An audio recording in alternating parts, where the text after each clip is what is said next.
বাড়তি ভ্যাট ও কর আরোপে কঠিন হয়ে পড়েছে ব্যবসা চালানো। একই সাথে উচ্চ সুদহারের কারণে বিনিয়োগ বিমুখ হয়ে পড়েছেন দেশি বিদেশি উদ্যোক্তারা।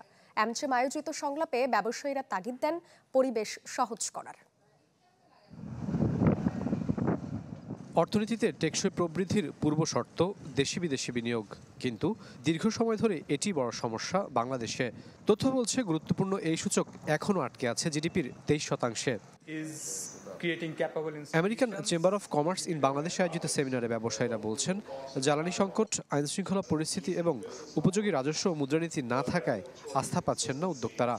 An additional tax above the 15% on supplementary duty on food items, I think it is unacceptable. I think, sir, all your dreams will not be fulfilled because tax rates and VAT rates are very high. We have long-term finance rate the same as short-term finance rates, nowhere in the world. We need access to long-term industrial credit at rates that are single-digit. Some of the companies that they really want to pay tax, but the issue is if they pay tax and their competitors don't pay tax, it's no longer a level playing ground.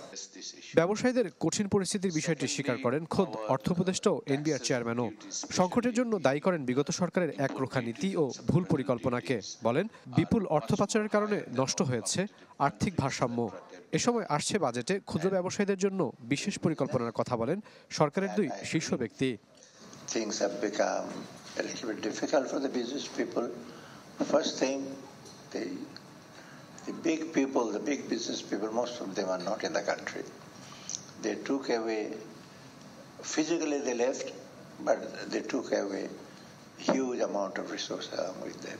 I assure you, for the business people, for the farmers, we'll do our best. And in our next budget, business people, they are suffering from policy inconsistency, and this is the biggest challenge for our foreign investor to know the tax regime for longer term. I strongly recognize that this is a big problem for us. সেমিনারে সামষ্টিক অর্থনীতির বিভিন্ন challenge তুলে ধরেন সিপিডির নির্বাহী পরিচালক doctor Fahmida Khatun.